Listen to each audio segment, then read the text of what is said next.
बिस्मिल्लाहिर्रहमानिर्रहीम अस्सलामु अलैकुम नाज़रीन। मैं ग़ुलाम अब्बास साकी जी ये साकी हूँ। आज 30 अगस्त 2024 का दिन और रात के 9 बजे हैं। नाज़रीन, बहुत ही अहम ख़बरें हैं दरियाओं और मौसम के हवाले से और समुंदरी तूफ़ान के हवाले से भी, जो कि कराची को हिट कर रहा है और 40 साल के बाद ये साइक्लोनिक स्टॉर्म बना है, उसकी भी डिटेल बताता हूँ। एक अहम ख़बर और भी है कि दरिया जेहलम की अप स्ट्रीम में भी इजाफ़ा हुआ है, लेकिन थोड़ी अब उसमें कमी हुई है। लेकिन जो रसूल का मकाम है वहाँ पर जो पानी का अखराज है वो खासा है, यानी 50,000 क्यूसेक को क्रॉस कर चुका है। जेहलम या दीगर बहुत सारे इलाकों में शदीद किस्म की बारिश हुई है, तो नदी नाले जो बरसाती नाले हैं उनमें शदीद तुग़यानी है, तो इसी वजह से जो है वो लेवल ऊपर जा रहा है और ये निचले दर्जे के सैलाब की तरफ जा रहा है। मज़ीद देखो कितना ऊपर जाता है।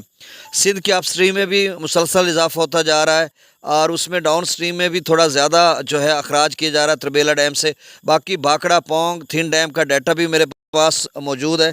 तो मतलब इस मुख्तसर वीडियो में बहुत कुछ है, तो आप सबसे गुजारिश है कि आप इस YouTube channel daily vlog MJS को सब्सक्राइब करें। बहुत शुक्रिया जो कर चुके हैं, उनका भी शुक्रिया। न्यूज़ सब्सक्राइबर्स को वेलकम कहता हूँ। तो नाज़रीन, जो अरेबियन सी है या बहरा अरब है, उसमें 40 साल के बाद ये साइक्लोनिक स्टॉर्म बना है, एसना के नाम से है और एनडीएमए ने मीडियम अलर्ट जारी किया है और ये आप समझ लें कि शुमाल मशरक़ की जानिब मौजूद है और आगे की तरफ बढ़ रहा है। और उसके बायस जो है कराची में और साहिली इलाकों के जो बहुत सारे इलाके हैं वहाँ पे 30 से 40 किलोमीटर की रफ्तार से तेज़ हवाएं भी चल रही हैं। और अब जो लेटेस्ट अपडेट आ रही है उसमें ये कहा जा रहा है कि ये सिलसिला 2 से 3 रोज़ तक जारी रह सकता है। और उधर जो IMD है, इंडियन मेट्रोलॉजिकल डिपार्टमेंट, उनके मुताबिक जो गुजरात का इलाका है वहाँ पर ये जो सिलसिला है, यानी कच्छ कोस्ट आप कह लें, उसमें जो यानी 11 सितंबर तक ये सिलसिला जारी रहेगा इसी तरह का शदीद किस्म की बारिशों का। तो क्या उसमें डेवलपमेंट चेंज होगी? ये जो वेस्ट बंगाल का सिलसिला था वहाँ से लेकर यानी भारतीय गुजरात से लेकर सिंध तक, यानी पाकिस्तान के सूबा सिंध तक, बदीन तक, ये पूरी एक लेयर में खड़ा है और समंदर में भी तो इसका जो इम्पैक्ट पड़ रहा है। राजस्थान में भी शदीद किस्म की बारिश हो रही है और सिंध में भी, और सिंध में रात गए भी बारिश का इम्कान है शदीद किस्म का। कराची और दीगर बहुत सारे इलाकों में, यानी कराची डिवीजन में थरपारकर, बदीन, ठट्ठा, सुजावल, हैदराबाद, टंडो, मोहम्मद खान, टंडो, अलैयार खान, मटियारी, उमरकोट, मीरपुर खास, सांगड़, जाम शोरो, दादो शहीद, बेनज़ीराबाद वगैरह इन इलाकों में तो शदीद बारिश होगी। फिर आगे चलकर बलूचिस्तान के मुख्तलिफ इलाकों में भी, जैसे लसबेला, आवारान, केच, ग्वादर वगैरह, और बलूचिस्तान में पहले से शदीद किस्म की बारिश के बाद नदी नालों में तुग़यानी है और बिखरे हुए नदी नाले, और 10 अजला को मुबैना आफत ज़दा करार दिया गया बलूचिस्तान में। अब ये जो बारिशों का सिलसिला है ये रहेगा मतलब कल तक तो रहेगा, 31 अगस्त तक रात गए रहेगा, यानी जो ताज़ा तरीन अपडेट है। लेकिन उसके बाद ये भी अपडेट आ रही है कि 2 से 3 रोज़ तक इसमें मज़ीद डेट एक्सटेंड हो सकती है, क्योंकि वो इसलिए कह रहे हैं कि जो समुंदरी तूफ़ान है साइक्लोनिक स्टार में, उसके पेश नज़र अब देखो नई अपडेट्स क्या आती हैं। बाकी बलूचिस्तान में 1 सितंबर तक रहेगा जिस तरह से वो बता रहे हैं, और इसका जो ज़्यादा मतलब रात गए कुछ पंजाब भर से कम हो जाएगी इसकी शिद्दत, लेकिन रात गए भी थोड़ा बहुत मुख्तलिफ इलाकों में, जनूबी पंजाब या वस्ती अपर पंजाब के मुख्तलिफ इलाकों में बादल बादल छाए रहेंगे या कुछ इक्का दुक्का मकामात पर बारिश होगी। तो इस तरह की सूरत हाल रहेगी। फिर 2 सितंबर रात का एक और सिलसिला दाखिल होगा 3 सितंबर को, वो 4-5 रोज़ बारिश बरसाएगा। वो भी मतलब खासी शिद्दत का हामिल है। अब वो क्या किन इलाकों में बारिश बरसाएगा उसकी भी डिटेल बहुत जल्द सामने आ जाएगी। अब दरियाओं के हवाले से मैं आपको अपडेट कर देता हूँ।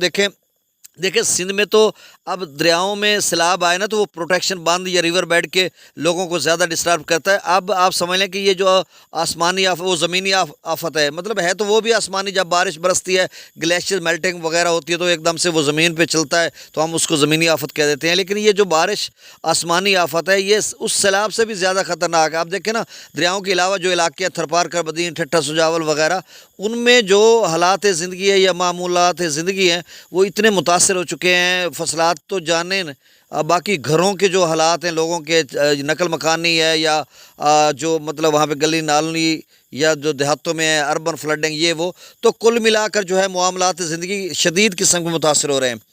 अब जो डाटा और डैम्स का लेवल भी बता देता हूँ। जेहलम की मैं बात करता हूँ आगे चलकर, जब जेहलम की बारी आती है तो अब भाखड़ा डैम का 1638 feet maximum 1680, Pong dam 1361, maximum 1390, Thein dam 1626, maximum 1732, Mangla dam 1220, maximum 1242, Tarbela dam 1550 बटा 1550। अब दरिया सतलुज में गंडा सिंह वाला 360, सुलेमान की पर 10,501, इस्लाम पर 3,940, दरिया रावी में जस्सर पर 5,000 क्यूसेक, शादरा पर 18,930 और बल्लो की पर 31,80 क्यूसेक। यहाँ पर कुछ नदी नालों का पानी शामिल हो रहा है तो इस वजह से बल्लो के ऊपर है। और सिदनई बिराज पर 23,836 क्यूसेक और सिदनई बिराज का लेवल 2-4 हज़ार क्यूसेक मज़ीद इसमें इजाफा हो सकता है। अगले 24 घंटों तक या 36 घंटों के बाद ही इसका लेवल जाकर शायद कम हो।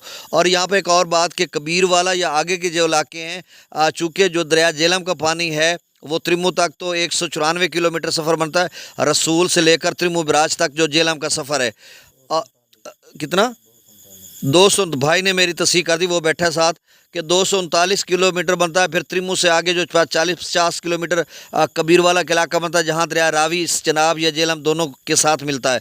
तो अब ये जो सिदनई बिराज पर पानी या जो बल्लो की पर खड़ा है और उसका भी सफ़र जो है कितना बनता है 194, यानी बल्लो की से लेकर सिदनई बिराज का 194 किलोमीटर और सिदनई बिराज से आगे दरिया रावी जब दरिया चनाब में दाखिल होता है तो वो भी कोई 30-35 किलोमीटर है। तो कुल मिलाकर आप समझ लें कि 60-70 किलोमीटर का बीच में फ़र्क आएगा, नहीं तो ये रेले दोनों मिल सकते हैं। तो चनाब में भी ऑलरेडी पानी है, तो कुल मिलाकर ये 60-70-80 हज़ार क्यूसेक की फिर से बनती सूरत हाल नज़र आ रही है, यानी कबीर वाला से आगे मुल्तान मुजफ्फरगढ़ या आगे की तरफ, ये भी आपको बताना था। अब मराला पर 38,000 क्यूसेक, खान की पर 31,000, कादराबाद पर 10,000, त्रिमू बिराज पर 19,000, पंजनद पर 50,000।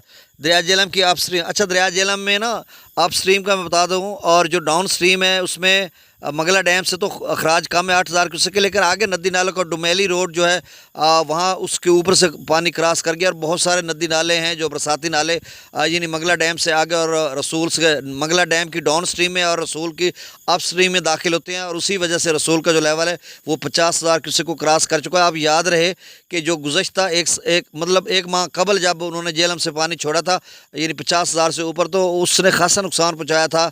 मीन के जो थोड़ा ओवरफ्लो हुआ था, लोगों के रास्ते नकल मकानी का मसला बना था, आमद रफ्त वगैरह का, और फसलात को भी नुकसान पहुंचा था। अब 50,000 क्यूसेक हो चुका है, हो सकता है इसमें मज़ीद इजाफा हो जाए या इधर ही रहे, अब देखना पड़ेगा। ये मुजफ्फराबाद पर 19,090 क्यूसेक, डोमिल पर 22,000, आज़ाद पत्थर पर 47,000, चतर क्लास पर 56,000, कोटली पर 19,000, बल्कि कोटली पर 17,000, मंगला डैम से 8,000 क्यूसेक, रसूल पर सखराज 50,945 क्यूसेक और इसमें इजाफा भी हो सकता है। सकरदू पर 1,11,000, अच्छा आप स्ट्रीम में मुसलसल इजाफा हो रहा है। सकरदू पर 1,11,000, पी ब्रिज पर पहले 1,25,000 था, अब 1,50,000 हो गया।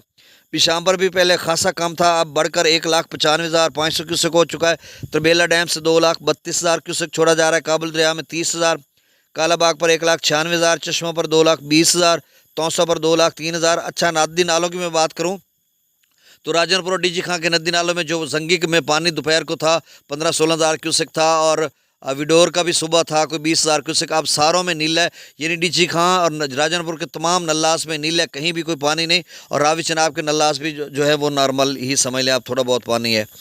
तौसा पर 2,02,000, गुड्डू पर 1,87,000, सखर पर 2,02,000 और कोठरी पर 3,35,618 क्यूसेक। तो नाज़रीन जाते हुए फिर से आपसे गुजारिश है कि आपने इस YouTube channel daily vlog MJS को सब्सक्राइब करना। बहुत शुक्रिया।